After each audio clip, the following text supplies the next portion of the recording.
All right, Delvo. Here. Schuler. Here. Scannell. Here. Dean. Here. Inglis. Here. Parma and Ganther are excused. We have quorum, sir. Excellent. Approval of the agenda. Move to approve. Second. Motion and a second to approve the agenda. All in favor, saying aye. Aye. Opposed, motion carried. Thank you. We have minutes from a couple meetings, May 9th and May 25th. Motion to approve minutes. Motion to approve. Kathy. Second. And owner Scannell. All in favor, saying aye. Aye. Opposed, motion carried. Thanks. Yeah, we're gonna try and move the agenda along, as fast we can, give it honest, attention to each one of them. Because we have quite a few things on the agenda, which is not unusual. Number one, consideration of possible action to approve a planning option for redevelopment of buildings located at 227 East Walnut, 109 North Adams, and the alley of 101 North Adams Street, also known as Shower and Schumacher Building. We're excited. Yeah, both buildings. Yeah. Yeah, very excited. So you guys know the history of the buildings, so I wasn't really gonna go into that, but I do feel that it's important for me to go into a little bit of what the square footage is of each building so that you understand based on what the development proposals are, what is gonna go into each one. So 227 East Walnut consists of 13,200 square feet. And 109 North Adams consists of 8,889 square feet, which is already 3 floors. Our first proposal came from Parker Gray Investments. For 109 North Adams, they are proposing a mixed use of commercial and residential spaces. The first floor would be leasable office space, with the second and third floor being a mix of affordable and market rate housing apartments. They're based on the size and the recommendation that they have on their proposal. We consider those micro units, which with each level having 3 studios and 2 one-bedroom apartments with a lounge and storage for shared items. And then 227 East Walnut is still somewhat in the concept stage because they weren't sure they were going to go to both, but at this time they are proposing a mixed-use development there with a central courtyard. So the central courtyard would create the natural lighting coming in with the units being constructed around that. They are recommending or requesting a 6-month planning option. And then proposal 233 Investments LLC for the 109 North Adams building, they're proposing a 2-phase construction, which would start with the exterior facade of the building, and then they would move to the interior restoration of that, and that would be 6 market rate housing units on the top 2 floors with office retail on the main level and a speakeasy like bar in the lower level. 227 East Walnut would be a 3-story event space called the Venue. They would kind of link into each other. Catering to weddings, corporate events. They would have new elevators, a commercial kitchen, bathrooms, and a rooftop terrace. So that's where the 3 story event comes. They are requesting a 4-month planning option with the ability for staff to do a 2-month extension if needed. Upon review of the 2 projects, staff did are recommending going with proposal 2, which is 33 Investments LLC, just based us on the fact that they provided more details on the development of both buildings. They have had we have been with them showing multiple vendors what can be done there. They also are providing a firm that specializes in historic preservation, architecture, and interior design. So our recommendation at this time is the 33 Investments LLC for the 4-month planning with the 2-month option to extend. Interesting, it's after a long time, now we have two options. Yeah, both developers are here.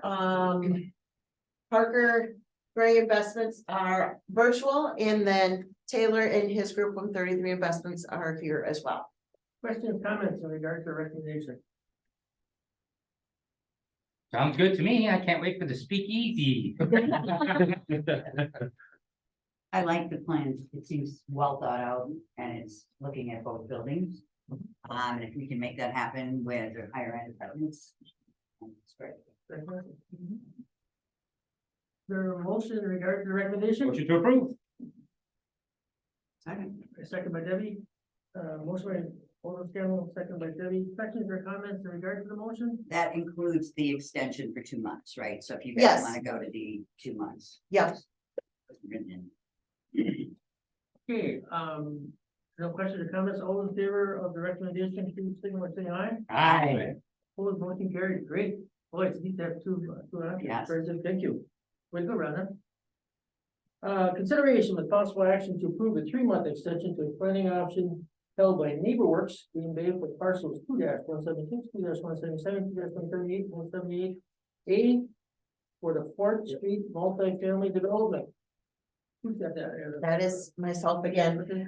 Back in December, RDA had already, granted a planning option to NeighborWorks for a 10-unit multifamily development.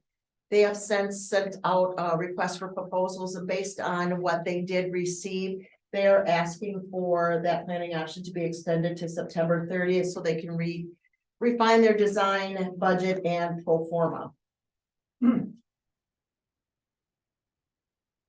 You have no objections? Oh, no, I'm sorry, staff is recommending to approve it. And Rhonda, at this point, does it seem like the scope of the project is still 10 multifamily homes on the Yes. site? That part hasn't changed? No, Okay. So it's really just about getting 30 more days to work with the, it's there.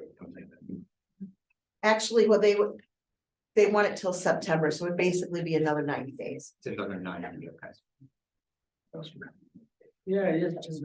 Yeah. Recommending going to approve this project. Okay, 90. Yeah, 90, you know. Yeah, and recommendation. It seems Yep, yep. reasonable. There's some environmental issues, yeah, and we're still clarifying, so there's some stuff on our end as well. We're still- This project is still solid. Yeah, we're still just waiting on the second part, and then like I said, they've already had proposals come in. They've been doing their due diligence along the way. They just had some tweaking to some of the designs that came through, and just the cost of construction right now. Yeah, the confusion was on my part there. The next agenda item is NeighborWorks also. and Oh. 30 days on there, and that's where. So that was my. Recommendation to approve 3-month extension. Second.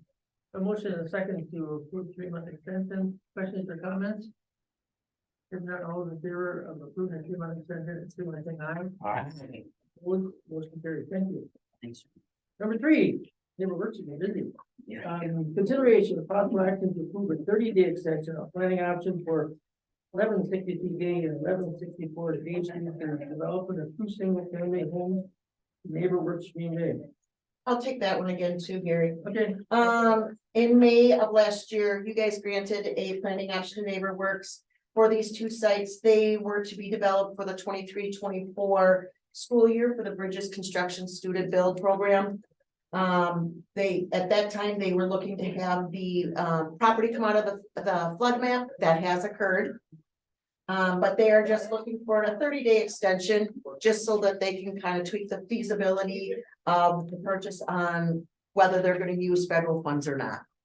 And so that we are change then recommending to it. the Not being in the floodplain means those homes don't need to. Exactly, so that kind of changes the expense type of thing too. Mhm. So staff is recommending that we give them the 30-day extension. They're always excellent to work with, NeighborWorks. Absolutely. They follow through and get things done. That's Motion. why it works.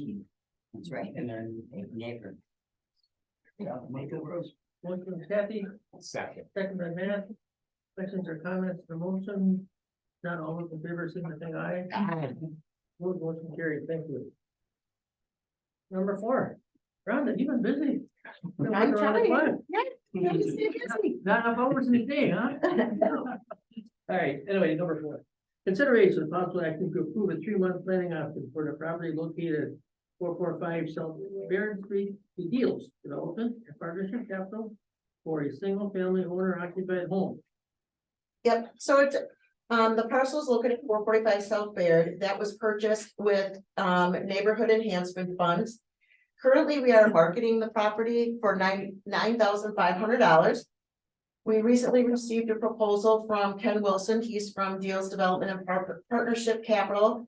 for the development of a 3-bedroom, 2-bath, single-family home. He has given us a site plan, however, we're doing a little tweaking with the planners on it, just because it is a smaller site and how things can be laid out. He is offering to purchase the parcel for the asking price of $9,500. So at this, and they are not requiring any additional funding from the RDA.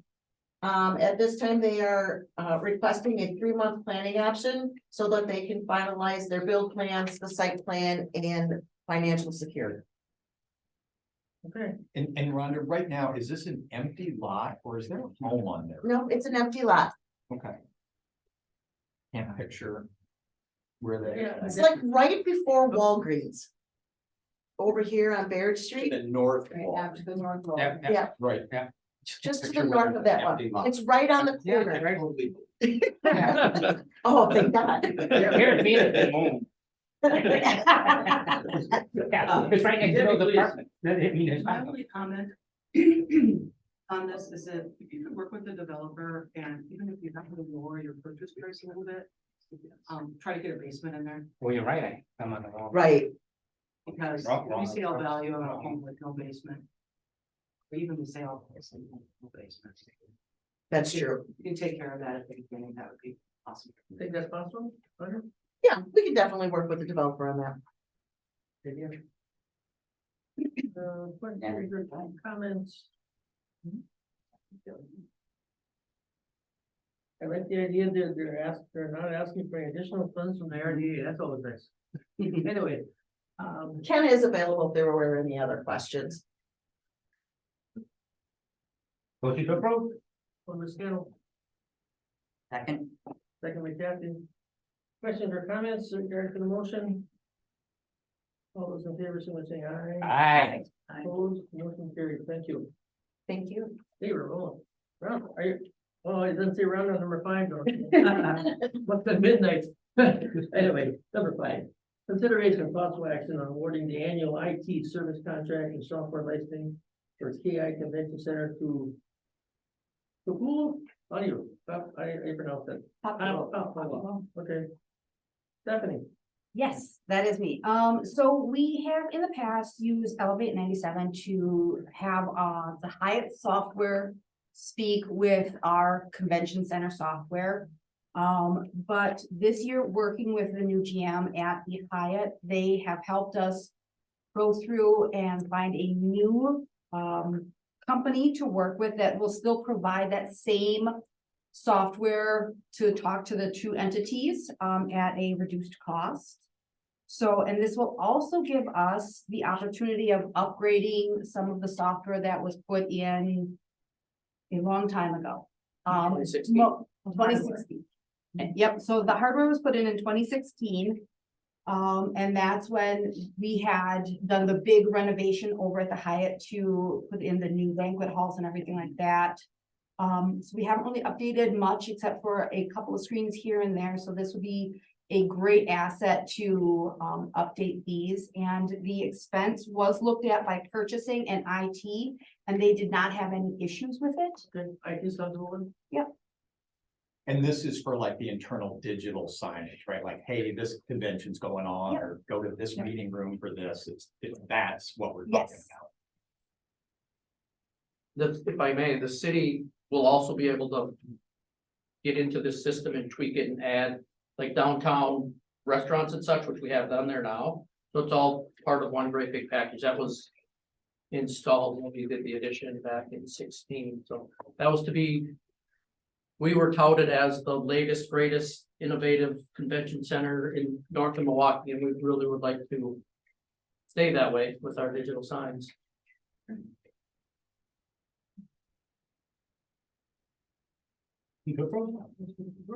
Oh, second by Debbie. Questions or comments in regard to the motion? It's like it's been well thought out, yeah, I feel involved in purchasing, et cetera. Questions or comments, if not, all those in favor of the motion, please say aye. Aye. Opposed, motion carried, thank you. Thank you. All right, number 6. Consideration of possible action to award a contract for administration of home improvement loan program. Krista, This is me. Currently, NeighborWorks Green Bay is administering our HIP program, our home improvement loan program, which is funded through our community development block grant funds and our home funds. They had a 3-year contract with us to administer the program. The 3 years was up, so we had to go out for RFP again. We sent out an RFP. We received 1 bid back. It's NeighborWorks again. We're happy with how they are administering the program currently. And we would like to award another 3-year contract with them to administer our home improvement loan program. And is this a revolving loan fund program? So that money gets lent out, Yes. gets paid back. Yes. for a few- And we, Interest payback. yes. And we also, every year, the entitlement money, we allocate money towards this program as well. Okay. And just roughly speaking between the two, because I think you said CDBG and home funds, Mhm. how much are we allocating on an annual basis? With CDBG, we allocate around 50,000, and then any revolving CDBG home or CDBG, ones that come back in, go back into that Okay. program. And in home, we allocate 150,000. Yeah, I'm sorry, go ahead. What is the maximum? What is the maximum loan amount? Maximum loan amount is 35,000. There's also, they also administer the ARPA dollars, which give us that extra $10,000 grant on top of it for energy efficiency items within that program as well. Do you have any feel for how many folks they help? In a given year? They did about 6 to 7 loans last year. Yeah, so, It's been a little bit of a struggle finding contractors. Yeah, right. yeah, I it takes a little I know bit At longer. one point, I was like, why is this money not? Yeah, Exactly. right. There is a need out there for the programs. Absolutely.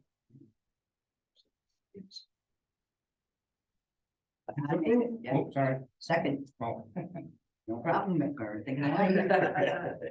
Okay, motion and second to approve. Any questions or comments? Not all those in favor of the motion, please, say aye. Aye. Move motion carried. Thanks. Number 7. Always wondered. Consideration of possible action on award of selected splash pad equipment for Farland Park to the low qualified bidder not to exceed $83,500. That's me, yeah.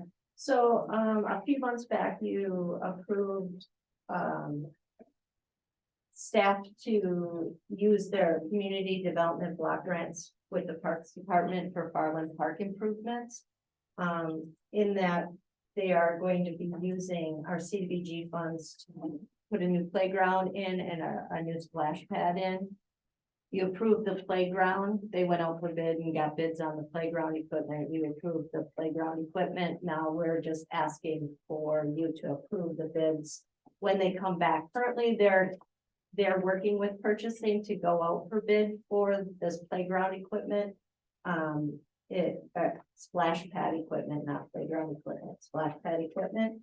But in an effort to expedite ordering it and getting the equipment in, it's going to fall between meetings, so we're just asking if you can pre-approve staff to award to the low qualified bidder the contract for the splash pad equipment prior to the bids coming in. And I know we've done that in the past, so it's just a way to expedite the process, giving staff the authority to go ahead and award not to exceed the dollar amount of the budget. And I'm assuming, right, splash pads are way less expensive than pools, Yeah. way less maintenance, Yeah. and no lifeguard required. And so from just an overall cost, just huge advantages versus doing things. Yes. And I can't say that I'm a user of splash pads. Are they well received? I think they are. I have Parks on the line if you have questions. Corey? Can you hear us, Corey? Yes, hello. Can you hear me? Yes. Great. Yeah, splash pads are wonderful. Like was already been mentioned, it's great because it's a nice amenity where we don't have to necessarily staff them for water play. The splash pad design was done by our consultant, and we actually had a couple of public input meetings where we talked with the neighborhood about what they were wanting for a splash pad. So I think this design encapsulates that very well. And what we as a department also like about the splash pad design is it can kind of double as like a plaza gathering space near the future proposed open shelter. So we felt it was kind of neat that it could be dual purpose. So yeah, this would be just for purchasing that equipment so that we can get it installed in the right timeline with the rest of our funding and all of that. So we're very supportive of the project. I think it's awesome. We need some splash pads on the west side too. So, This part, they're pretty busy. huh? This part. Yeah, I'm talking on our side. Oh, yeah. Mason. Where we're hoping there's nothing out there. Have one at the Green Bay Botanic Garden. Yeah, they have, I know, I was just there. It's awesome. You're right. Make a big splash. Okay, I would make the motion to award the splash pad equipment for Farland Park for a bid not to exceed $83,500. Second. Got a motion and a second, by Alderman Scanlon, and Alderman Scanlon, questions or comments from regard to the motion?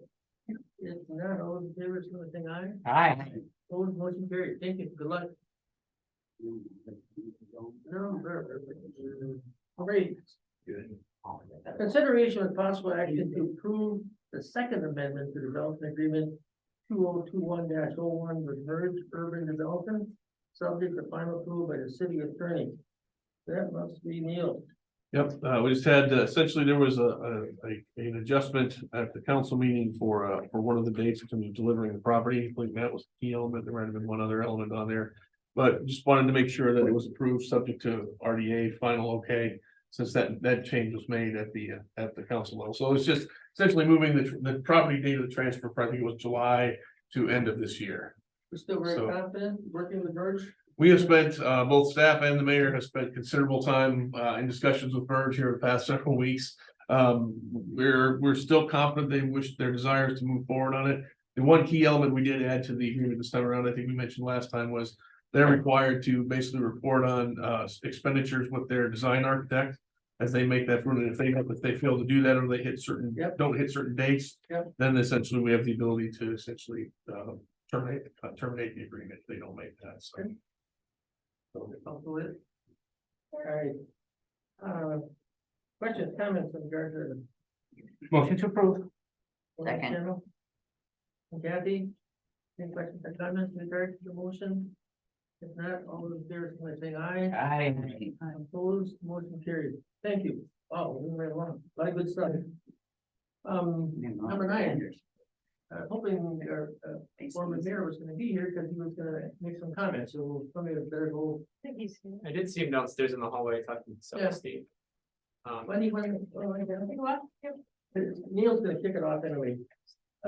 Consideration of possible action on implementation recommendation of the city's authenticity city plan, including the creation of design standards for the downtown area. Neil? Sure, we'll get all my Exciting. screens out of the way here. Great to have an update. All right, very excited. Let's off the side. Okay, so what we wanted to do is obviously there's RDA has had several conversations here in the last really several meetings, and actually in between meetings regarding some projects occurring downtown, particularly at the Bay Lake City Center.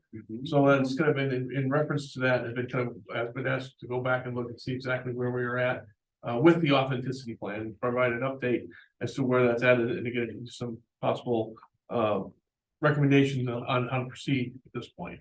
So just gonna kind of race through some overview slides here to share some information. So I wanted to kind of remind folks of what the actual what the purpose of that document was. So essentially it was to provide a general framework, prioritize public investment, provide a base of information for investors and other people interested in possibly doing projects downtown. And then actually as an information tool regarding the overall vision for downtown with residents and other businesses. Those are kind of just the general main objectives of that document. So reason that's important, simply staff wants to remind everybody, as a plan document, it is not a prescriptive, this is exactly where everything is going to occur. This is, it is meant to be an overall guide of what we were trying, still certainly the overall vision of what we were trying to achieve.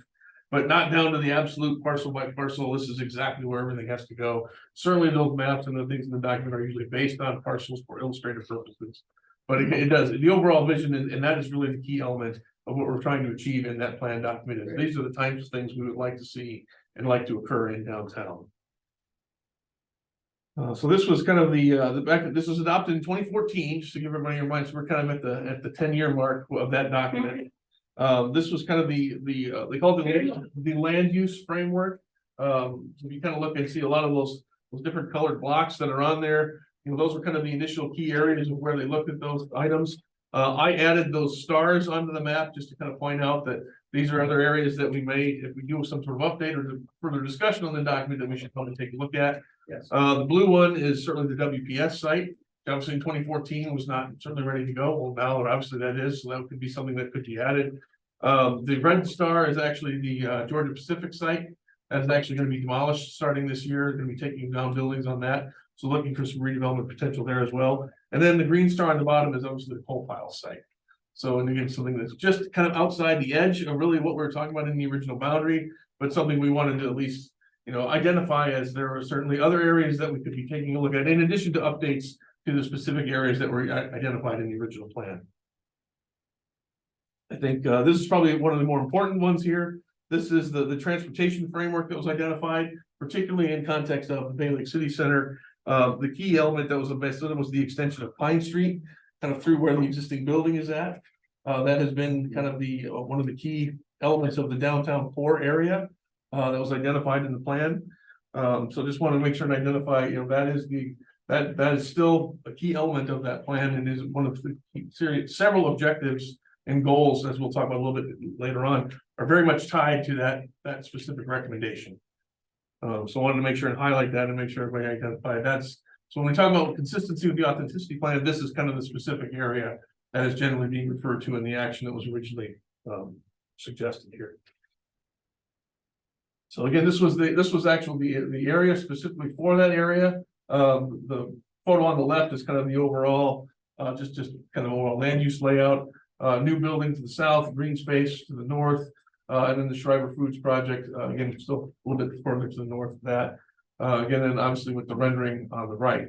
So that was kind of some of the vision that was originally identified for that particular area. Again, wanted to make the emphasis on, certainly that's the vision, whether or not things happen exactly on those lines, certainly is that is obviously the main objective when that was personally thought of, that this is exactly what they were referring to. So while there hasn't been a lot of progress on that simply because of the existing of the Bay Lake City Center building. I was obviously preventing a lot of these things from being enacted and implemented.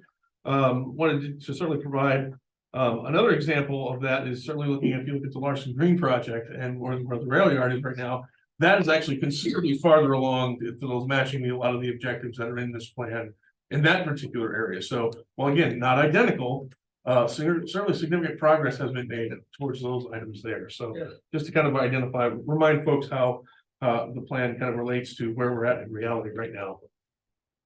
So this is actually the second floor of layout of the second floor of the Bay Lake City Center. The units that are kind of highlighted in yellow here have been kind of the primary area of concern, I think, certainly from RDA discussion standpoint. These are in terms of access to direct exterior windows is not available to these particular units. If you kind of look there are skylights identified in the hallway for some of those units, but again, not a direct exterior window. There has been significant conversation and concern, I know, by this body, as well as from certainly some other folks in the community. We're hearing, increasing concern over those units, and Gary, certainly some folks have described them as substandard. Yes. We've identified them certainly in terms of reviewing them from a zoning standpoint and a code standpoint, while not overly desirable. Really not anything from a regulatory standpoint that they were approvable as they were. Did not truly change the concern with the design for those structures, even though they were thought to be meeting those minimum design standards. So just wanted to put that out there for context. These are particularly the ones that are causing concern. How many, can you just tell us again, how many apartments are there on the outside? I mean, I think total, I believe there are 72 units, and I think there's 24 of these on the interior. 30%. Yes, around, yeah, so So again, just wanted to kind of, have that in for an illustration to remind folks of, this has been kind of the main reason why this has been brought forward in terms of, in the Yes. context of the plan, is this has been the project that's been kind of wanting us to bring the conversation forward. Important part here, Dr. Leslie Wood and Gateway Collective is actually going to be probably the end owner and operator of those apartment units at this time. They have offered to do informational sessions this Thursday for anyone interested to actually talk specifically about the project and how it's managed and how it's designed. Those two meetings are, just kind of for the record here, Thursday, June 15th, one at 8:30 to 9:30, and another one at 2 o'clock to 3 o'clock in the afternoon. So one in the morning, one in the afternoon. Folks interested in that, I think that's actually going to be at Spring Lake Church at 301 North Adams at the building. So we certainly strongly encourage anyone who has interest and concerns over the specific designs and elements of the project to certainly try to attend that meeting if they can. I believe they've also talked about possible future sessions for additional informational meetings. But for right now, these are two that are actually scheduled and on the books for this week. If anyone has specific questions related to how they're actually going to implement the project. So I'd like to entertain a motion to open the meeting. I know our former mayor Jim Smith and Jeff, I think before you used to come up to the table, because you guys are active members of the team, right? On the authenticity team. So please come forward. Motion to open the floor. Motion to second, open the floor, all those in favor, say aye. Aye. Opposed? It's next to you. Who's the date? Jeff, you wanna come forward? Is that okay? that's pretty much. Okay, So yeah. Give us your comment, please. I was all thinking the meter. I'm sorry, I didn't catch Neil, the beginning, Neil, but the authenticity plan, and I don't want to repeat, but it's a plan that we worked on, right? We had community leaders, 22 of us, there were people from, I know Glenn who's here, but Brett Weicker from Titletown, Breakthrough Fuels, BSA, Traeger Foods, CAD Convention Center, and then a bunch of advisory members.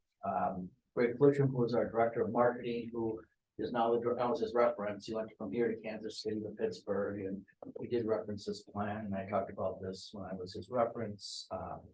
Nick, who is now went to Manitowoc, now he's with the water, and of course, Kevin Bonk also supported this plan, but. And I hope you've read this recently, because I think sometimes we write a business plan and then it goes on the shelf, and we learn in business school is to keep the business plan on your desk because it's a good reference. And like Neil said, you don't follow everything to a T, but the concept has been well thought out. So authenticity was selected for the overall philosophy and guide to the downtown. I just want to reference a couple things here. The integrity of the plan. This wasn't something that was an idea or was something that was done in pretty short order. It was months and months. We set a purpose out. We have the smart growth plan 2022. It replaces something that we had in 97. When you look at the authenticity plan, and I've looked at some other cities and what they have going on, reading Milwaukee's plan, Chicago's plan, Scene's plan, and they all look at going out 2035, 2040, and that's what this plan did. And again, it was a conceptual plan. We had the stakeholder interviews, and I was going through looking at some of these photos. Some of us have put on a little weight since then, but it's really people in this community that got together. And I was part of this when Paul Jay was mayor. He had a plan for the waterfront, and I participated in a lot of those things. And it was good to see some of that come to fruition. Some of it didn't. But this plan had we had a vision and goal statement. I don't want to read this all to you because I want to be sensitive to your time. The parking meter, but rebase downtown. We just want to leverage the momentum that we had going on. So it got into specific recommendations. The major projects that we wanted to see happen at Larson Green, and of course the downtown core enhancements. As Neil said, I'm amazed how closely we're following the Larson Green. I know there was a lot of chatter about Walmart at one time, and we kind of said, look, we have a plan. This plan is good, expensive, it takes time, but this is a good plan, so we should stick with the concept. Now, granted, not everything is perfect, but there's housing, there's commercial, and there's some retail and some office, so. And we have the same thing for the downtown core. And as Neil referenced, in the downtown core, you know, we were getting Schreiber and you got the Northland Hotel and. When you look at the Bay Lake City building, it's not on the map. And we thought that would be some green space.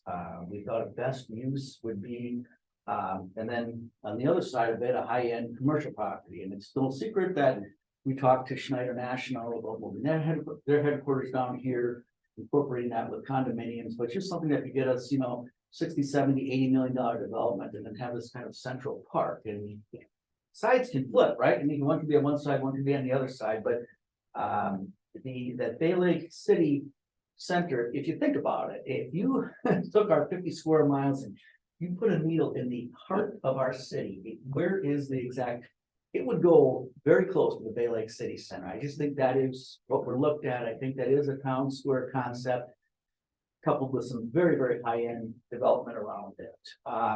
So this goes into a lot more detail of what we were looking to do. And you saw the concept. So why am I here? I was getting some phone calls and I talked to the mayor and I support the mayor, you know that. And people were calling and saying, look, I'm hearing there might be kind of a shelter or kind of some socially inclusive housing and what is it? And I said, well, let me see if I can find out.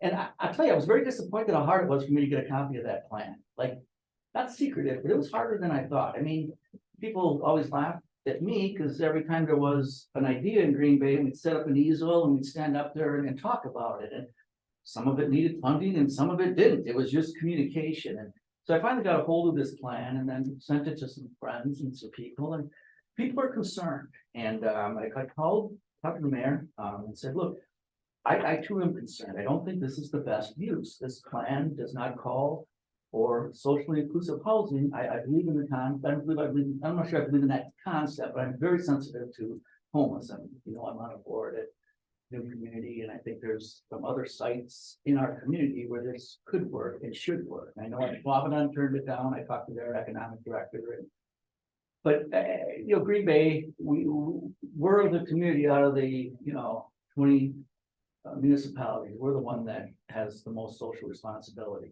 by far, without question. And every homeless shelter is in the city of Green Bay, and we just do a lot of things right. And this is something that I think we should take a look at, but not at that site. I'm opposed to that site. Many businesses are opposed to that site. People who put millions and millions of dollars into our community based on a plan. And this is a plan, and it can be tweaked, but this has been, I'm telling you, I'm going to get very involved in this because I love this city more than my kids, but I just think we've worked really, really hard over the last, 160 years and getting named the #1 city was not by happenstance. There was a lot that went into that. And I know we joke about the coal piles, but that's something that has to happen. I want to digress for a second. You've heard this at my State of the Cities, but I remember when I went and saw Romy Dennison, I went and saw past mayors, and I said, Romy, tell me, where the body's buried? How does this thing go? He was elected mayor the year I was born. So 50 years. He was, well, I just remember working on those coal piles. And I'm like, okay, so it doesn't happen overnight is my point. But the thing is, it's a plan to redevelop the waterfront. It's a plan to make the core of our city an attractive core for businesses, for people, for entertainment. And I think what's being proposed, and I will use the word, I don't want to use the word secretly, but it's not been upfront like it should be. If it was that good of a plan, you'd be on the front page of the paper, you'd be talking to people, you'd have neighbors saying, look, this is great. The concept is good. It belongs somewhere in Brown County, but it doesn't belong here at the Bay Lake City Center. So I would just ask, I don't want to read all 98 pages to you, but I look at the names and the people and the wording on this. If this is a good plan. Some of you Yes, involved in this. excellent. And we spent a lot of time and money on this. It just didn't get the attention the roller coaster got. And I don't know why, because it was a lot more important than that. But it's a good plan and I support it. It's still good. It's a working plan. And I think with some good leadership, with the RDA and of course the mayor's office, that this proposal that's going on right now, belongs elsewhere and that we can keep the integrity of the authenticity. That's it. Yeah, you want to add something? Sure, although I went to open the floor, Neil, was your presentation done, or do you? I still have a few more, but I'm okay, I so. kind of had a feeling that you had more content, but, so before the meeting's over, I know you were talking about, design concepts or design standards and building on the plan. Knowing that this plan was, on the agenda today, I did read all 98 pages last evening and the appendix, and it was a reminder how important this is. And I looked at the citizen members, and there are more people who are citizen members still involved in the business community. Dan Moore has been a volunteer in downtown Green Bay for 20 years because he cares about the development of downtown. Ian Griffiths is a president of an architectural firm, and a wide variety of people. And as I looked at, and Glenn Spivacek, who's here today, and may want to say a few words, Alex Galt, started Kavarna. And these are still people we bump into. I saw Alex at the Saturday Farmers Market, and these are still people who care. One of the gentlemen on the Citizen Advisory Committee talked to me this afternoon, and they said a lot of us gave of our time because we love downtown and what it could become. And as I read the plan, these are people who attended 11 meetings and 4 community workshops and kind of gave their feedback as to what they want. And even thinking ahead to April of 2025, when the NFL draft is going to be in Green Bay, Wisconsin, what do we want it to look like? And what are we doing today to accelerate that? And so while this plan is not a Bible and it's not engraved in stone, it is a vision. The development framework, and if I'm repeating Neil, just to paraphrase, city staff, the plan commission, the redevelopment authority, and the city council will review development projects for consistency with the goals, objectives, and guidelines set forth by the plan. So one of my friends on the Citizen Advisory Committee said, maybe this time we dust off that plan and get back to it, and we use it, and we refer back to it, and that our economic development director, that we're carrying this around. And it was a good read. And I'm not afraid to admit that in my role as a business recruiter to downtown, that page 37 has always been my favorite page. And we have to be careful because there's private property that is owned and that is taken into consideration, that someone owns that property and they want to bring it to its highest and best use. This plan calls for the extension of Pine Street and the creation of a town square.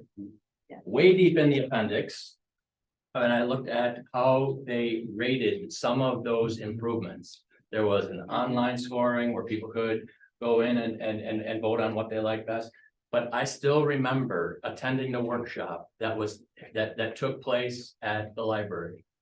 And that's when all the easels were set up.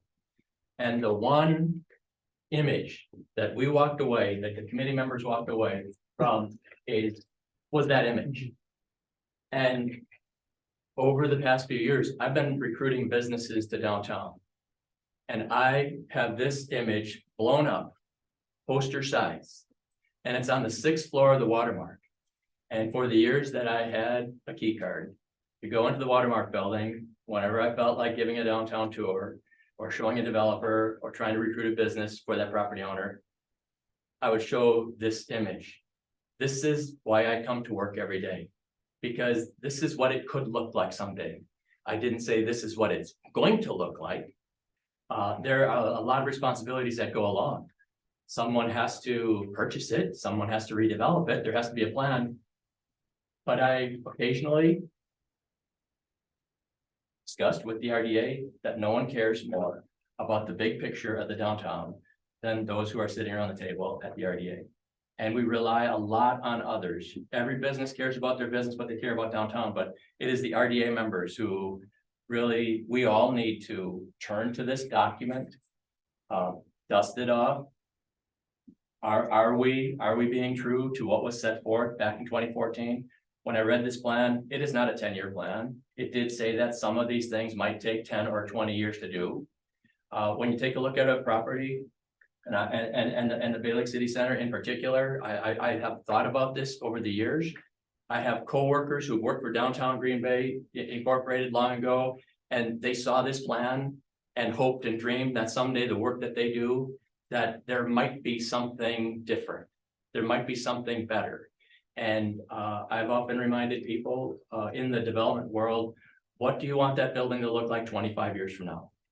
And what are we doing today to make that happen? Now, you win some and you lose some. And I believe that we also owe it to the Gateway Collective Group, who I learned just weeks ago that this entity even existed. And the fact that they are going to have an informational session at 2 o'clock on Thursday, I asked them for full transparency. Businesses need to know this. Would you have two, one in the morning and one in the afternoon?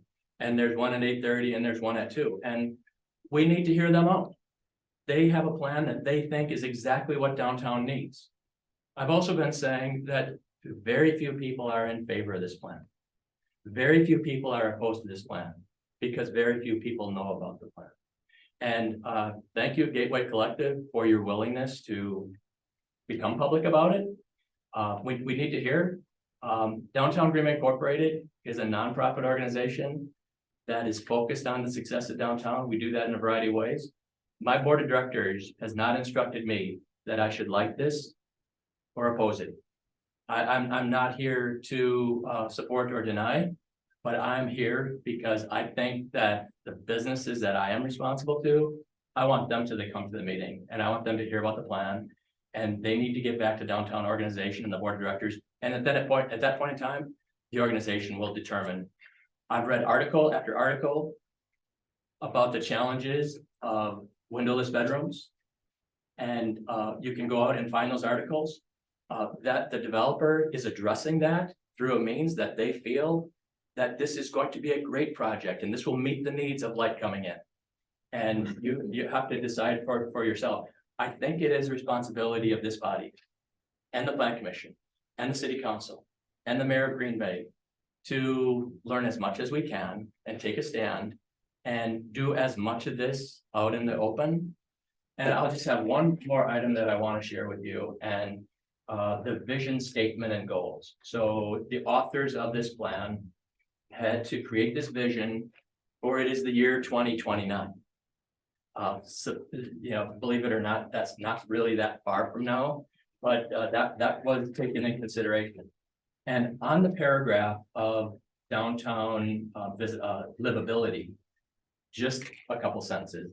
The downtown embraces livability and has become a population center with significantly greater and appropriately designed residential density. I skip a few paragraphs, sentences. More downtown workers live downtown. Educational attainment levels and incomes have risen. Affordable housing options have not been eliminated, but high quality, affordable housing appropriately integrated into the neighborhoods has become the norm. That's what we're asking. We're asking the developer, the end user, and city leaders to agree on that and come to a resolution that, yes, this is high quality, affordable living. And I am going to be encouraging the members of the Citizen Advisory Committee, have already contacted 8 of them who want to help carry the torch. They want to come to the meeting on Thursday. They will be there and learn about it. I want their feedback. And I think as much of this we can do in open session would be beneficial for everyone. And Jim, this plan was unanimously approved by the RDA, the council. It's just a couple things that just said, one is in Florida as opposed to this plan, and this is, don't try to make this work, I mean, this plan that we have, the downtown, I just wanna, I would take 1 minute, downtown Green Bay, vital to the socioeconomic health of the city, and so, talk about the tip, but whereas this, the Citizen Steering Committee recommended a unanimous vote of adoption of the plan. The Green Bay Plan Commission unanimously adopted this plan, and the Green Bay Redevelopment Authority the following day unanimously adopted this plan. Then it went to the city council. Now, if you remember back then, the only unanimous vote we had was adjournment, and they unanimously passed this plan. So, and it was really in respect to the work that went into that. So, to say, look, we want to try to figure out a window, that's not why I'm here. I am here to talk about the integrity of the authenticity plan and work with this, not the design. That ship is sailing. The only reason they're having this informational meeting is we force their hand. So this plan is a good plan. I want you to read it if you have it. I'm assuming you all have, but as Jeff said, it's worth remembering what the city can be and will be. If we kind of stick to a pretty good guideline as we've done on Broadway and as we're doing in other parts of the city. We're gonna open up to the rest of the audience, but we're gonna go around the horn, everybody give their individual opinion, so I'll start. In regard to the city center loss project, we are all aware of the need for a city for affordable housing. But when the housing is built with substandard design, such as these apartments where 33% of them do not have external windows, that I don't feel is acceptable. We have read reports of the mental effects of some people who live in such an environment. We were recently recognized as #1 city in the nation to live in. I don't think having these types of apartments in our downtown will help us maintain that status.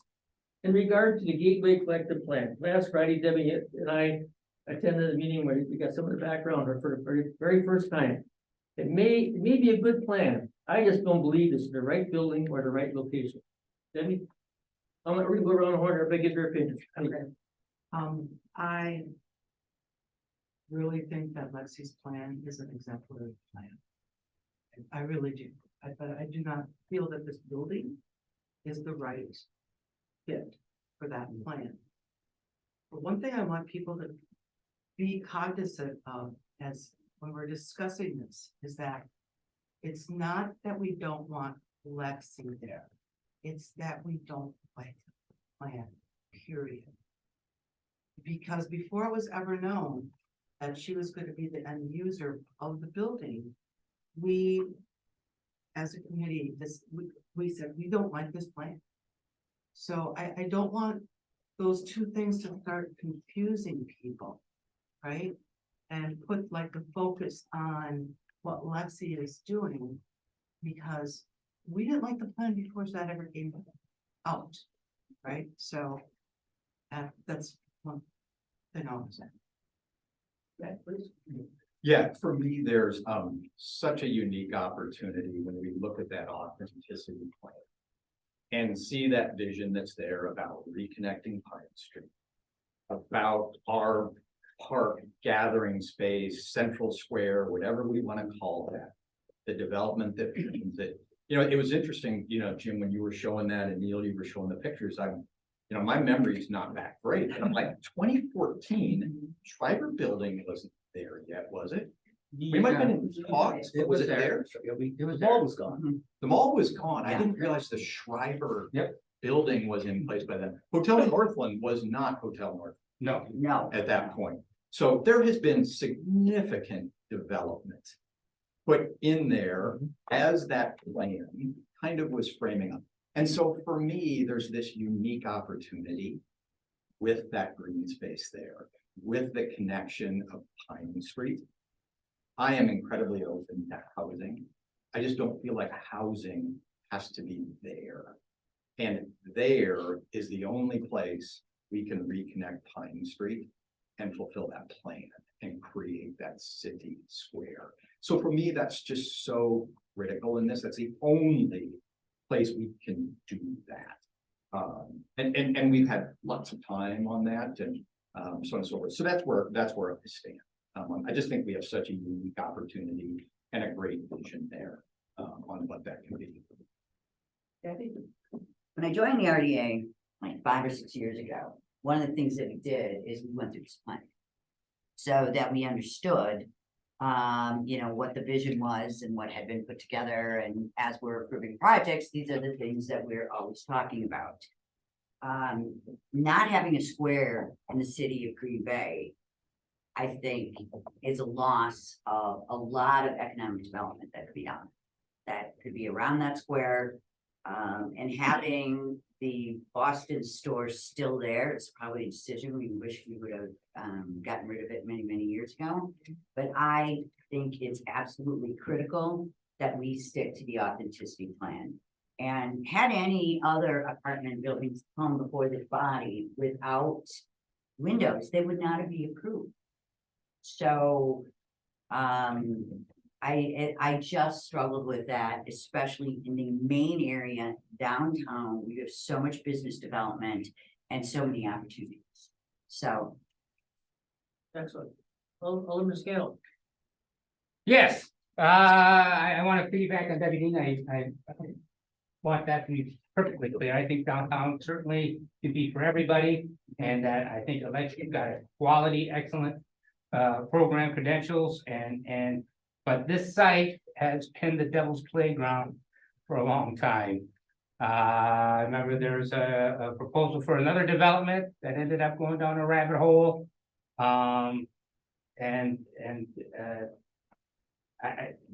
we have now also another proposal coming up for half that site, correct? It's the same. Parking lot. So there's a proposal that should be quite, great quality project if we get that going. So that does tweak the plan already, the offenses.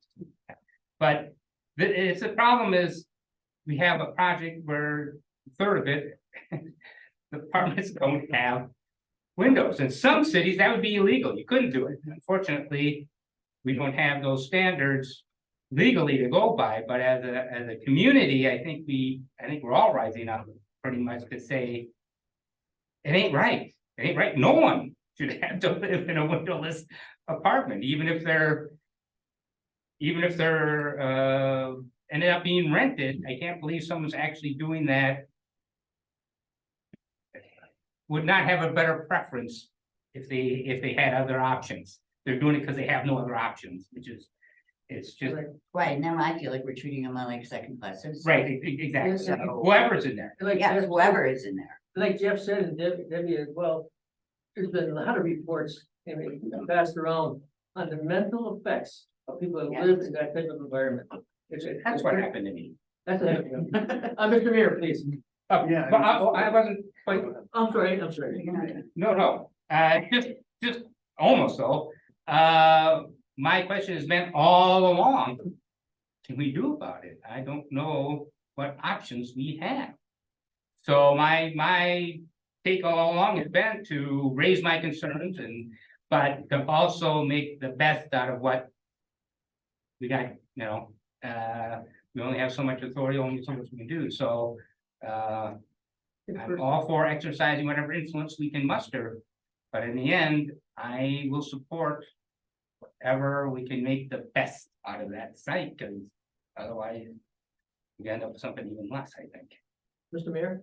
Yeah, just to very succinctly reiterate what's been said by our members and former mayor, leader of our downtown, the design that's been presented to us is substandard, for the reasons that have been stated. I've expressed that privately to the developer with small group, and I think it's useful for members of this body and members of the public to express that publicly. I think this has been a useful exercise. The other item that I wanted to emphasize from that page 37, I think that Neil was displaying and Mayor Schmidt was referencing is that development to the south, right? Which is essentially the parking lot, right? What we're working on here with a premier developer from Milwaukee is to create something similar to that vision. It's this plan. Right. It fits very well into that plan. There's no such thing as a free lunch or a free park. is what I would say. So it's really vital for us to develop that increment, right? With the premier housing product, which is what Newland is currently working on. So I'm an absolute supporter of authenticity and the vision that's articulated within it. And so we're focused on trying to make that a reality. Okay, the meeting is open, so anybody else out there, please. Alderman Yeah, Johnson. thanks, Gary. Obviously, this area downtown falls into my aldermanic district, and I appreciate all the commentary from everybody. It's been a good discussion, something I think that's been lacking up to this point. And I think the first thing like all of you have reiterated, I want to thank the Gateway Collective for bringing this innovative product to our community. I agree though with what everyone said, just great product, probably not the best location. And I think we have to approach this from the perspective of, well, I think clearly there is this really high demand for affordable housing in our community. It shouldn't be affordable housing at any cost. And I've heard the term substandard used quite a bit. Personally, I would take it a step further and I would say inhumane. And if you look at Section 8 housing vouchers, they will not even fund a unit that doesn't have windows, right? I have not seen a product like this proposed in another community that's designed to this magnitude. And I think, you know, we really have to understand kind of the investment that we've made down here and how does this, you can call anything catalytic. Yeah. You can, right? It doesn't mean it is. And I think we've got to be able to have that conversation. More importantly, what we're here really specifically today to talk about is that plan. Yes, yes. Not everybody likes the plan, not everybody agrees with the plan, but this plan is more than plan. It was an edict. It was adopted by the city council and it was a directive to city administration and city staff to say, this is the plan that we are adopting and that we want you to follow. If you look at developments downtown over the last decade, maybe even a little bit more, Nicolay National Bank. You look at the Hagermeister Park, City Deck, even the investments we've made in KI, Hotel Northland, Schreiber Foods. Did any of those occur in a clandestine process where you didn't even know what was happening? Not a single one of them. And as a result, that public input led to a better product. All of those became better from the time that they were initially proposed. And it's because that you had that public input into that process. The one concern I have, I appreciate, and I don't know how this invitation came to be, but we're going to have a public hearing now around this project in 48 hours. How's that being disseminated? I don't even know, right? How are we communicating to people that they can come to this? And or is this something we put out with 48 hours notice and then we can say, oh, nobody showed up, so nobody cares. Because I'll tell you what, people care. And I know they care because they're calling me. Yep. Yep. And I don't like that I have to be here, like many of you, as the messenger, right? Don't shoot the messenger, listen to the message. And the message, I think, has been loud and clear that there are concerns whether or not this will truly be a catalytic development. You know, when you think back to during COVID, and there were, of course, a couple of temporary use permits that were issued for this facility. And I want to be clear that I understand there's a difference, right, between how that facility was used during COVID and what its intended use is. But the point is that the businesses didn't feel like they understood what was happening down there. And I think we have to acknowledge what was probably, and I've never done the math on this, but probably hundreds of millions of dollars of investment in that core around this plan. And this one's not even being talked about publicly until 48 hours from now. There are other cities out there throughout the country, you know, that I've read about that they would be highly unusual, even though you have a product like this that meets the zoning code, that it can just fly right through without any public discussion. There are a lot of other states and cities out there that still require some level of public participation or authorization over that. It meets the code. You can take any rule, any law, and you can bend it to your way by simply finding a back door and in a different interpretation to meet your need. And I feel like that's what's happening right here, because I have not heard from one single person that they feel that windowless units should be permitted. So if there's one thing that I would ask the RDA to do, Alder Scannell brought this up, and he said, what can we do? Because this is, like I said, is an edict, it was a directive from council at one time. I think the most logical action coming out of here today would be for the RDA to direct staff to engage in some type of three-party discussion that creates an exit strategy that can perhaps put the city in charge of that property, that gets the developer, you know, what he needs out of this, but puts the city in a position where they can close the financing gap for the Gateway Collective on an exceptional development in an appropriate location.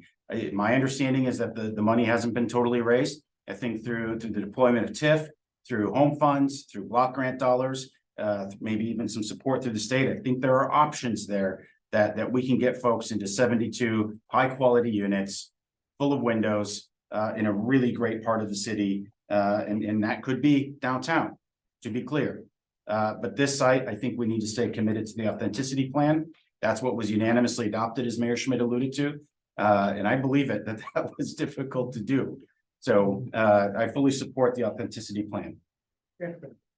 Other, One question, and I don't know if we have anybody in here from zoning, but can somebody build a house without any windows in it?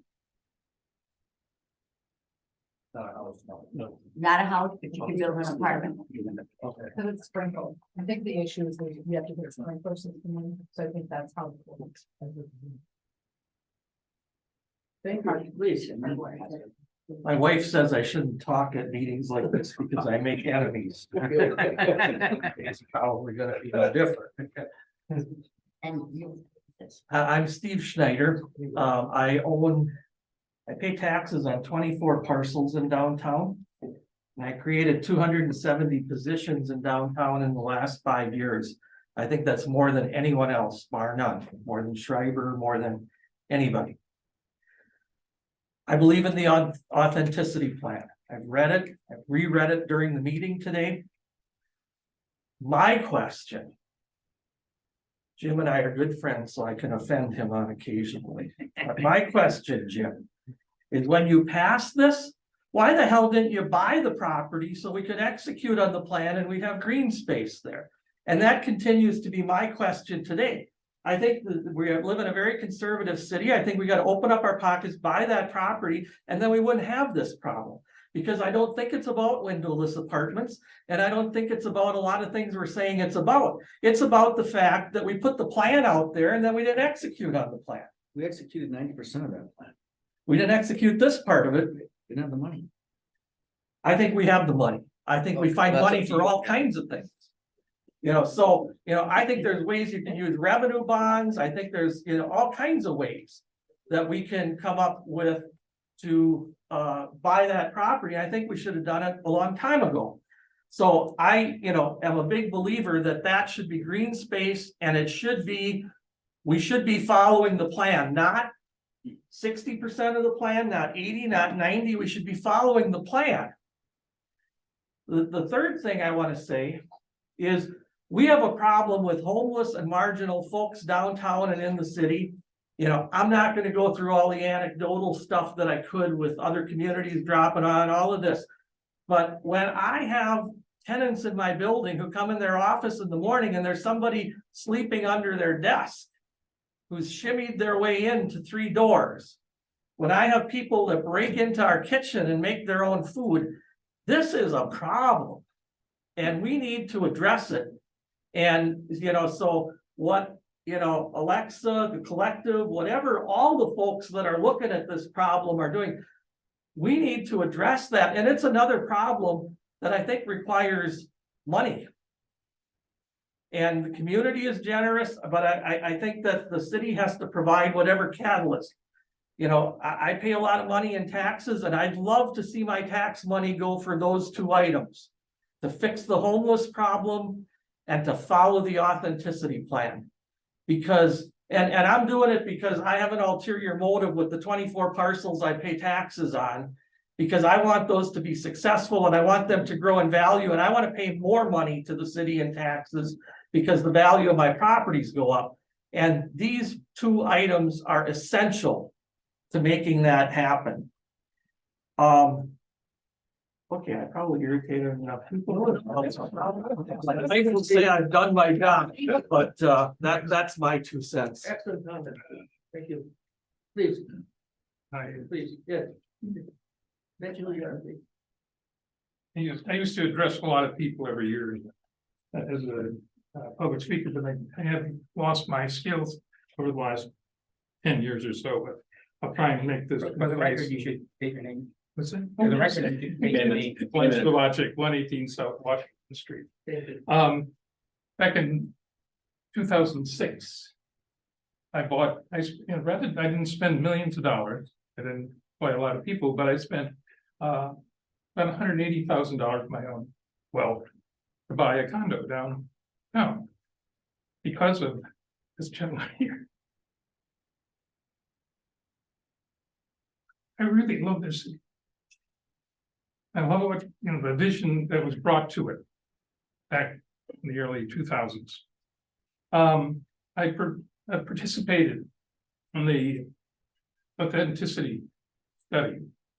And I was part of the enthusiastic group that carved that out over, 11 meetings and four input sessions. Anyhow, I'm here not because I'm against an idea. I don't know its merits, I don't know, zoning, all that other stuff. But I'm here because I'm for an idea, and that idea was authenticity.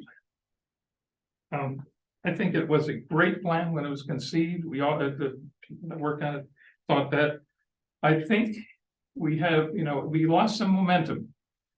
I fully thought by 2024, we would have seen a lot of this. I mean, that thing happened. But we had COVID. We had the Packers, who I think is another issue that's the elephant in the room here. They're sucking the air out of downtown Green Bay. They have all kinds of money to invest in the Titletown district. And poor old downtown Green Bay is, left to claw for what funds it can get to do, what Steve would have liked us to do, buy that building and make that green space reality. So, and then, there's an uncertain future. And, we used to think that, oh God, we can build office buildings, go to the sky, but all of a sudden artificial intelligence is raising its ugly head. And we may not need all those workers to populate those buildings. So we're gonna, create a new downtown. So anyhow, I'm a resident. I have been 1 year since 2006. And we really like it. It truly, Great. it truly is a town to love. Thanks, Absolutely. Glenn. We like you do, Glenn. Thank you. Any other stuff, please, Alder?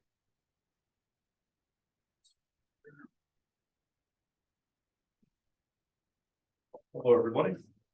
I'm Aldous Lawyer. I've been on council for 11 years. I worked for the city for 25 years, so I've had like 36 years of experience in various ways living in this city, which is a great city. The authenticity plan is a good plan. I've read it, I've looked at it.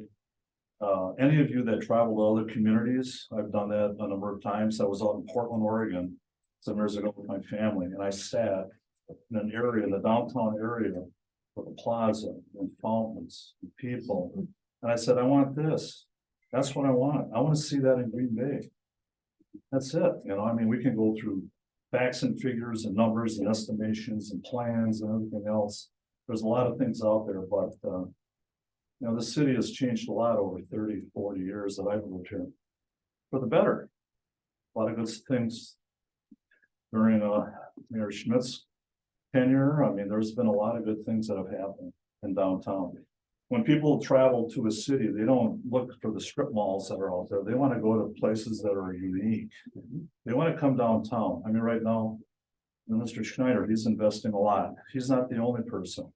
There's a lot of people that want to see things happen and develop. And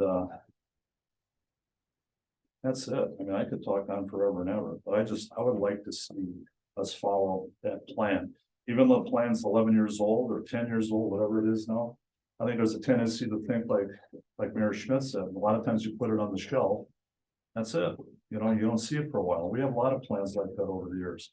This is a plan I think is still relevant and we really need to look at it. So I want to see a downtown green space down there.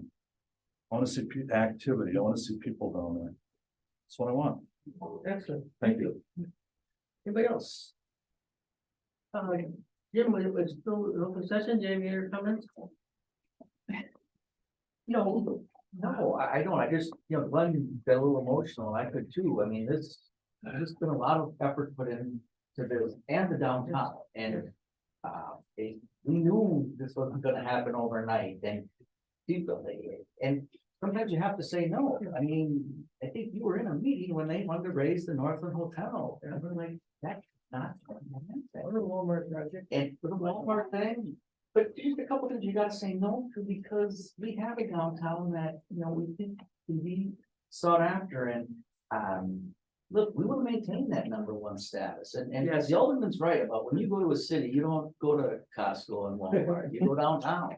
Yeah. And we have a unique downtown, and that city deck, which everyone worked on, and I remember Congressman Kagan even, you think he built the thing, but he gave us 200 grand, and we were delighted with just the participation from the state, federal, obviously the city and the private sector. So, I just, look, this is a great group of people. I'm starting to really miss this job, not too much, but at times, because some great things come out of this room, around this table, with a good council, and you have great leadership with Mayor Gingrich. So, no, I'm a citizen, pay taxes.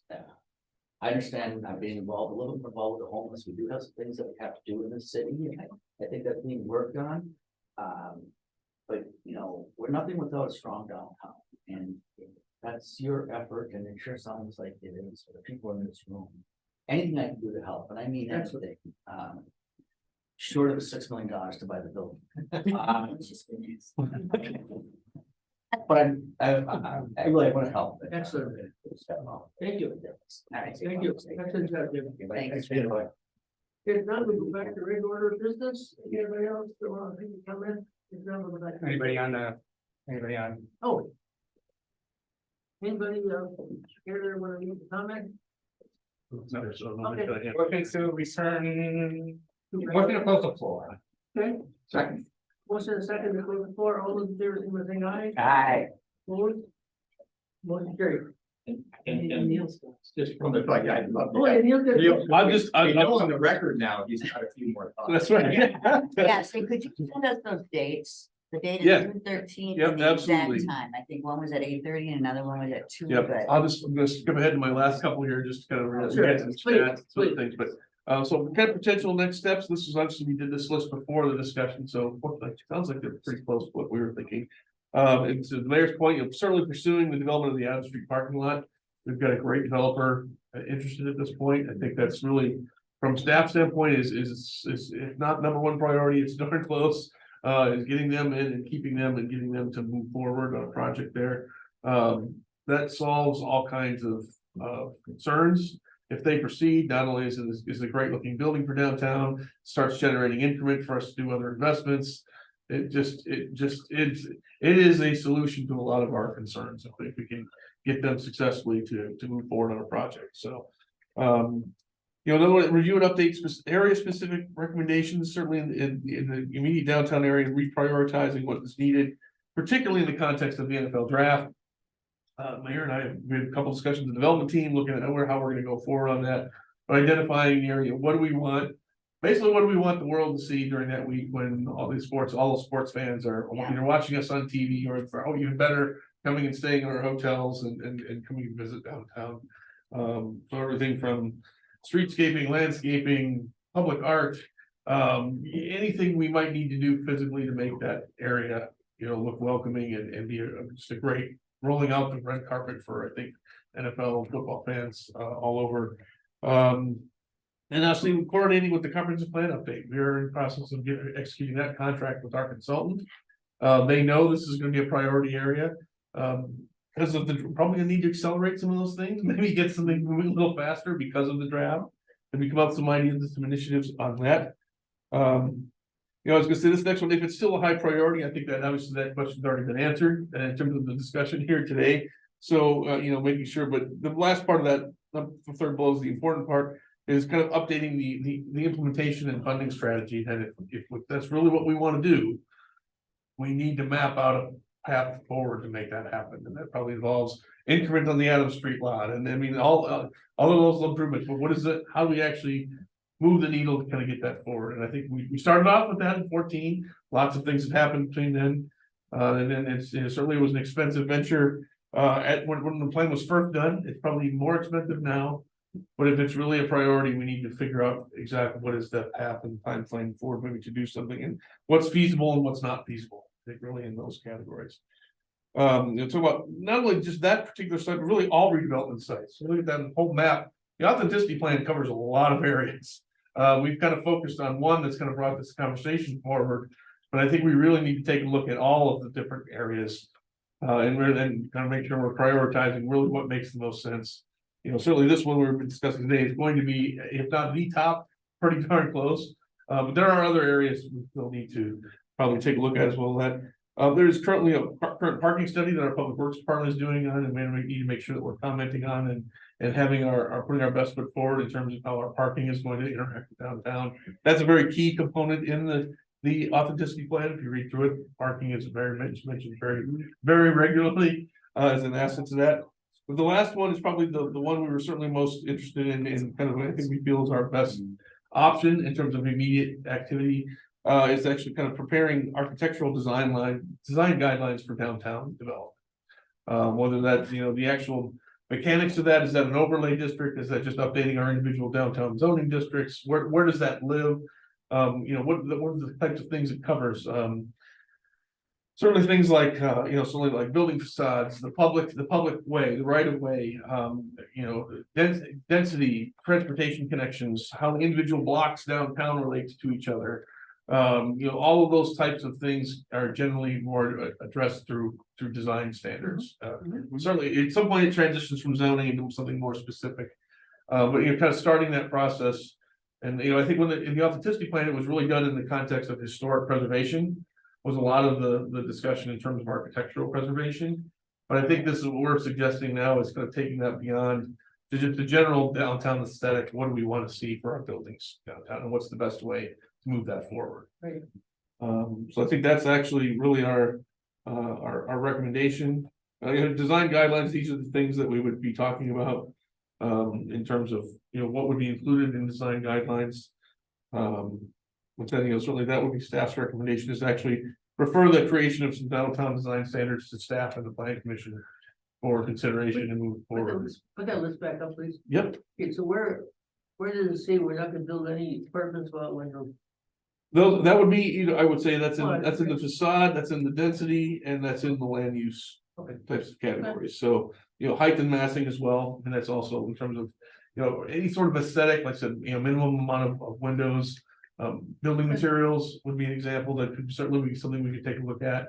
You know, articulation of building facades, roof lines, encouraging of underground parking, all of those are all things visually that can be incorporated into design standards. So here's what I'm thinking, to address the good thing. I thought we do two motions. One, in regard to adopt the authenticity plan as our development guide for downtown development. In other words, we're gonna look at this all the time. So that'd be one motion. First of all, I'm just gonna throw a couple of things out and you guys decide and make that. And secondly, instruct staff to make specific code changes, or maybe what Brian said.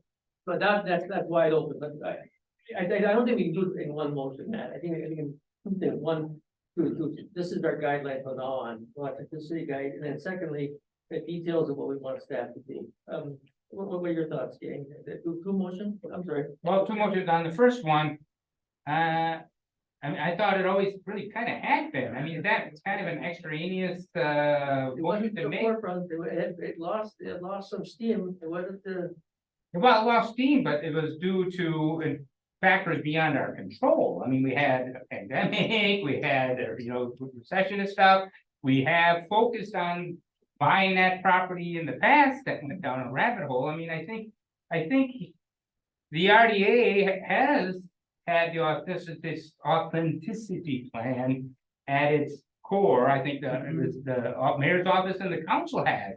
I don't think anybody's really deviated from that plan. We just had to work with exigent circumstances, make the best out of things that are going.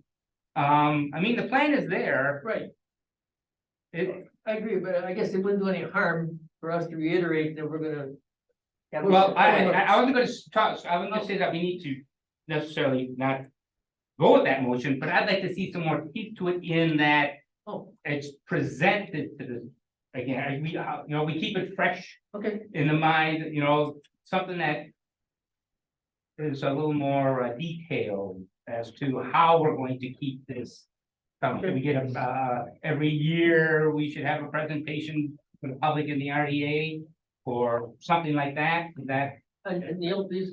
Just, this was a slide I'd skipped over, but there were essentially, a couple years ago, we had one of our interns actually go through the document and identify all the recommendations for the plan.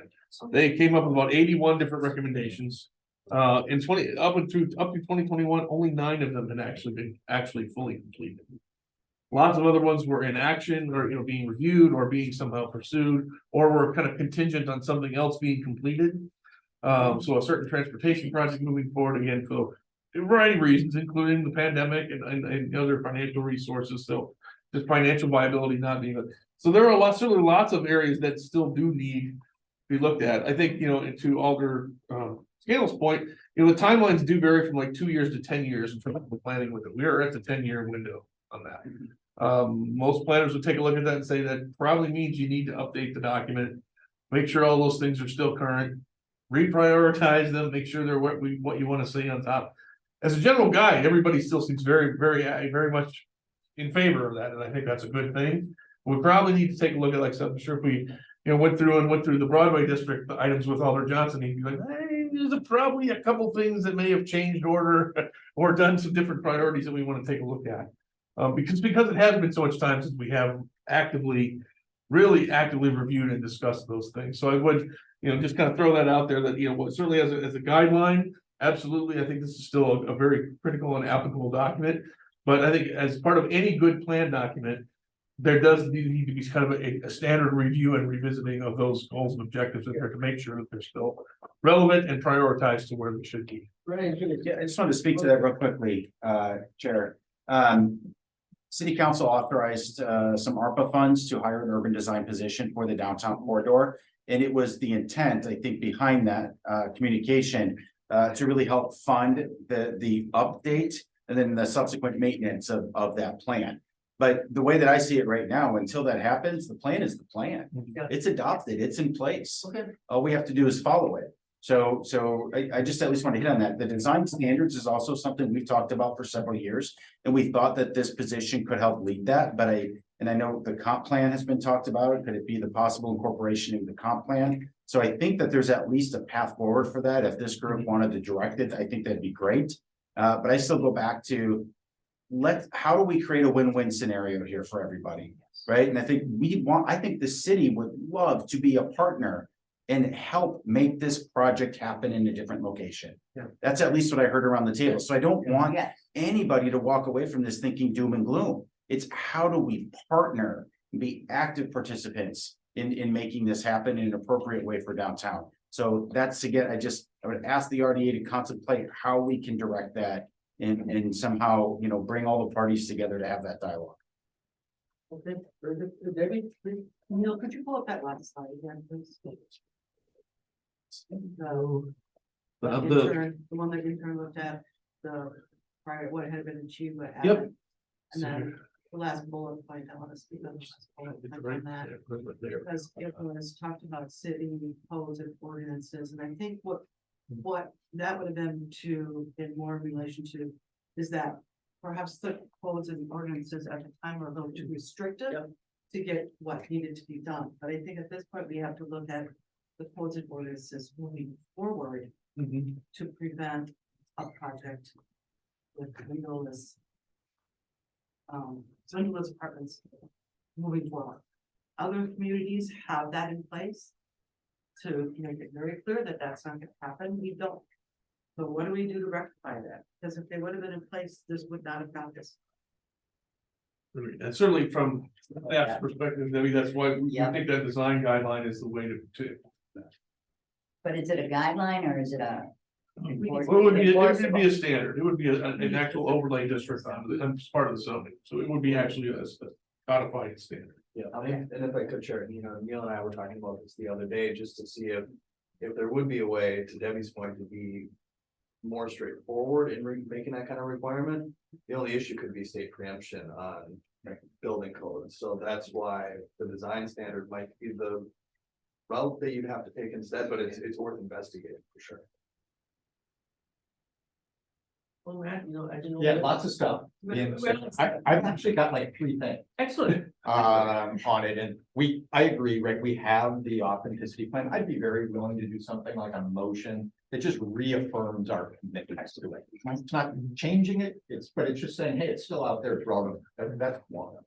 Two is very willing to support a motion about developing some design standards or guidelines, whatever is the right there.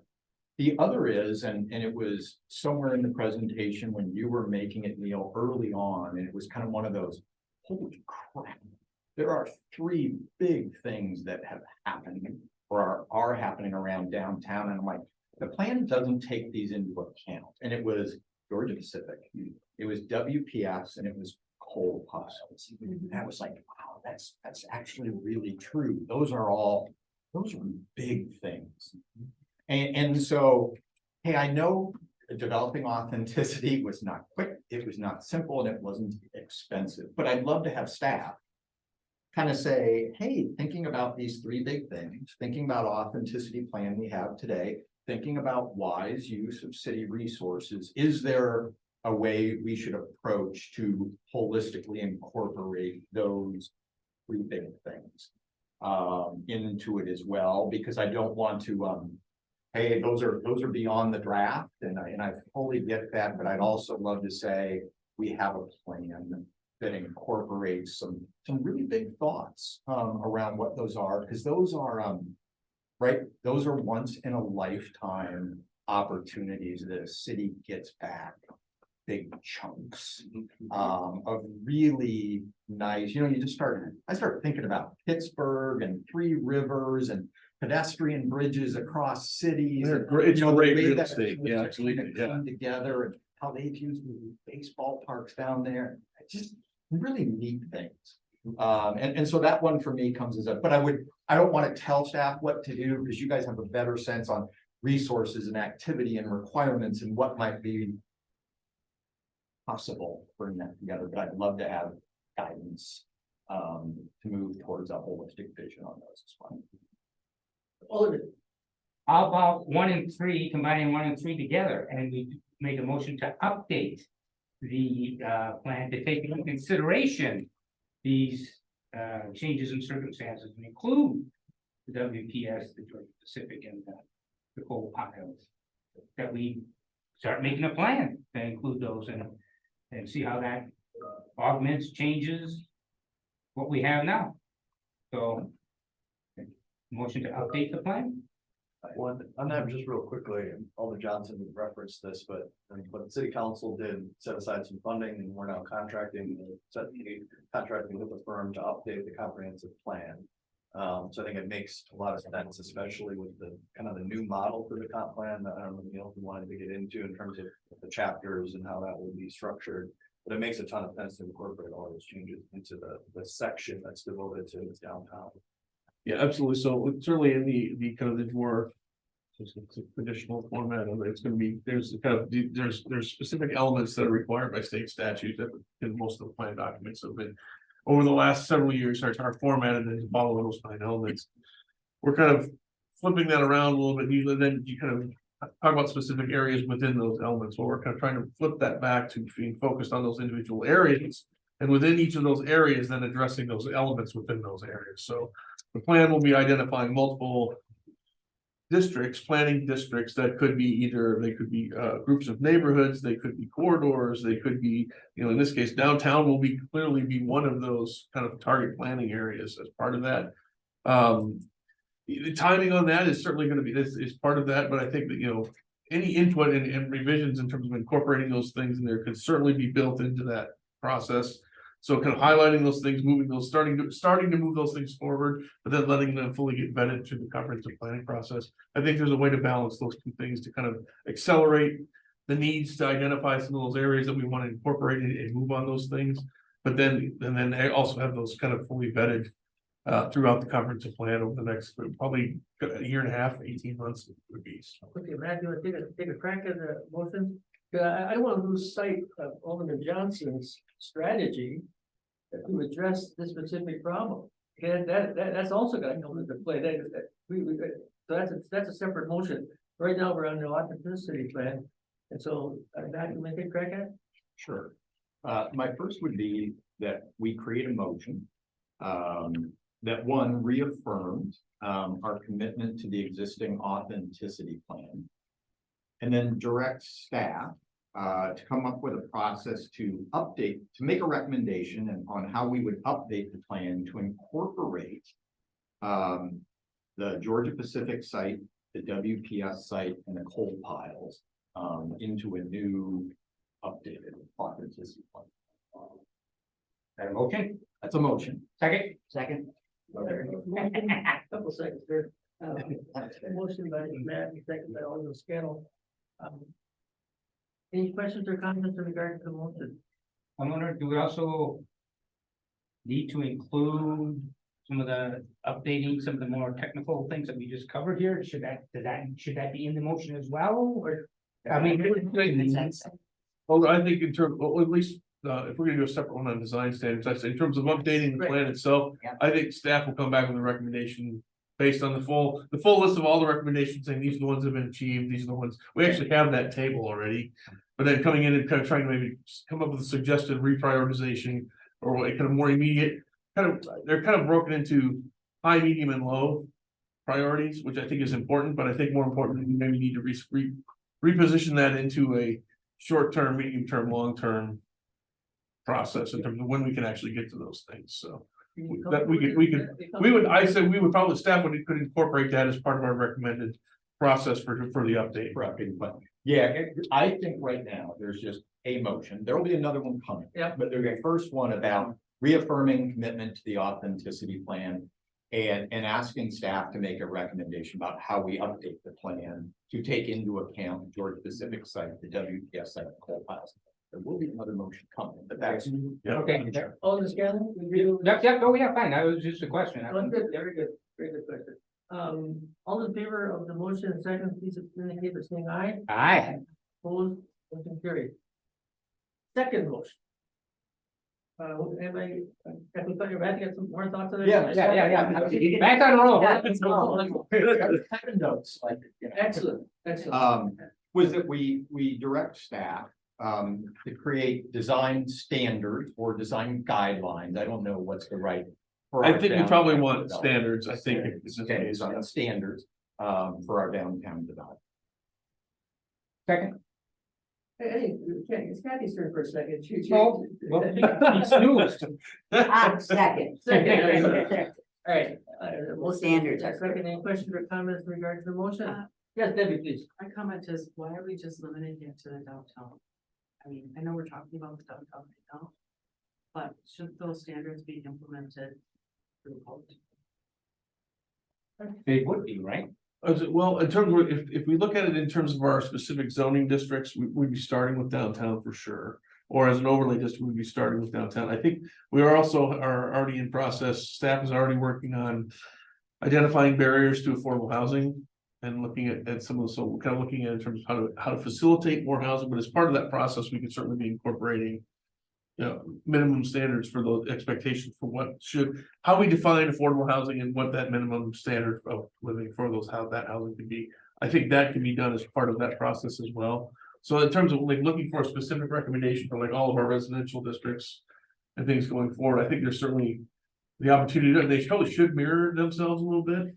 I think in terms of downtown, we're really looking at generally more a higher density, a little different animal than our single family areas. And again, I think multifamily is certainly the overlap that could occur, obviously elsewhere in the city and in downtown. So I think certainly starting with the downtown as our focus and our emphasis, but I would agree, I mean, certainly we would probably want to expand it pretty fairly quickly, in quick order, if it's something we feel is a good standard that would apply and could easily be expanded to those other Because districts. I don't think we should just be talking about affordable housing, because, for-profit developers that they're not gonna ask us for anything, and they're just gonna go about their business, and it is their business to be able to do that. But they could still create some standard housing in our vision, whether it's affordable or not. True, very true. I do think the situation we're in now, though, is very unique. It is. Yeah,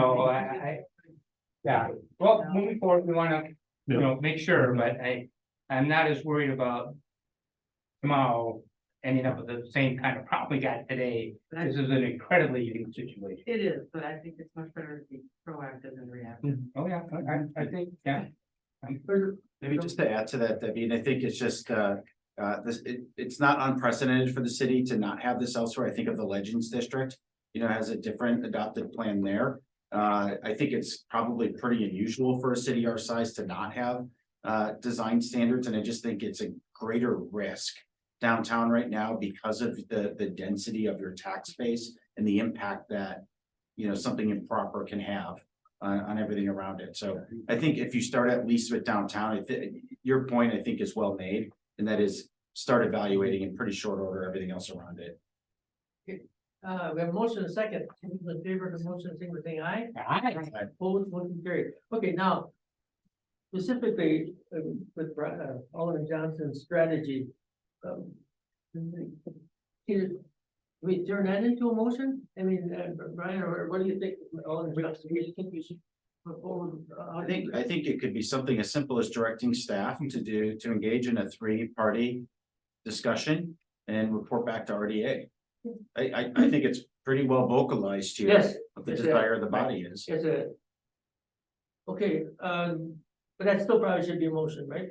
To direct staff. That's the desire of the body. We're not gonna get in trouble again, Joan? Go ahead, okay. Let somebody make that motion. That I make the motion for the direct staff to proceed with a 3-party discussion to see what can be done with this situation. Okay. Second by Kathy. Questions or comments regarding the motion? If not, all those in favor, signify by saying aye. Aye. Motion carried. Excellent comments by everyone. Fantastic. I think we're getting off dead center. I guess ready for, financial report and check register. I had no problem. That somebody else did. Director report, I think you've given us quite a bit update. Covered, yeah, you have a pretty good idea on what my time has been spent on here. Yes, and the agenda, really some neat things going on. It's very exciting. Yeah, absolutely. Next meeting is July 11th, 1:30. Motion to adjourn. Motion to adjourn it. Second. A motion and a second to adjourn. We hear all in favor, people saying aye. Just a note, we will be checking for a special meeting, possibly for next week. We have one more process, just a quick one. We've got a project that has a July 1 deadline, and we probably need to get a project done, a quick revision to a development agreement. So. That's the key. Well,